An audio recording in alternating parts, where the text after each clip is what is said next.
شام کے وقت گاؤں کے کنارے ایک پرانا قبرستان تھا۔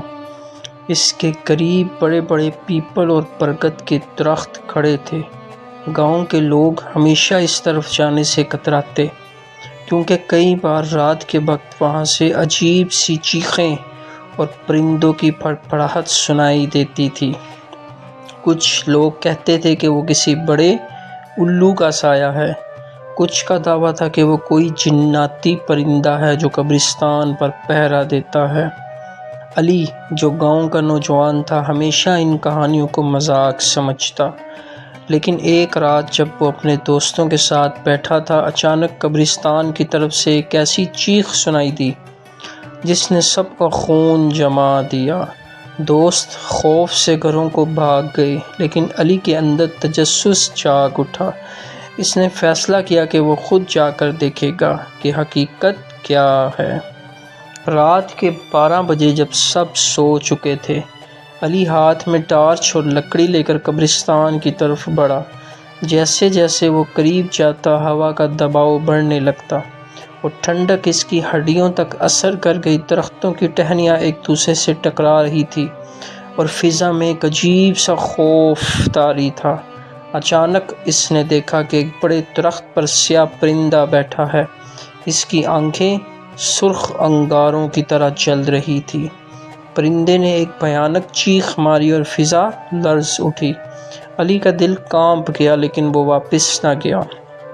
پرندہ اچانک پروں کی زوردار آواز کے ساتھ درخت سے اترا اور سیدھا علی کے اوپر جھپٹا۔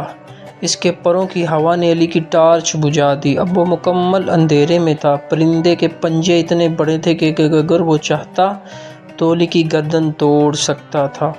علی زمین پر گر گیا اور لکڑی سے بچاؤ کرنے لگا۔ پرندہ بار بار جھپٹا اور چیختا، جیسے کسی پرانی دشمنی کا بدلہ لے رہا ہو۔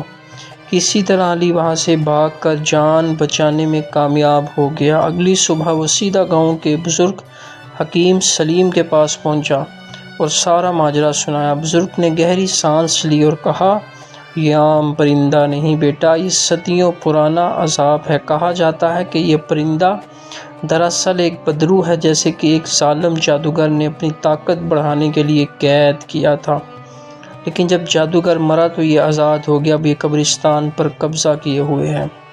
علی نے حیرانی سے پوچھا، کیا اسے ختم نہیں کیا جا سکتا؟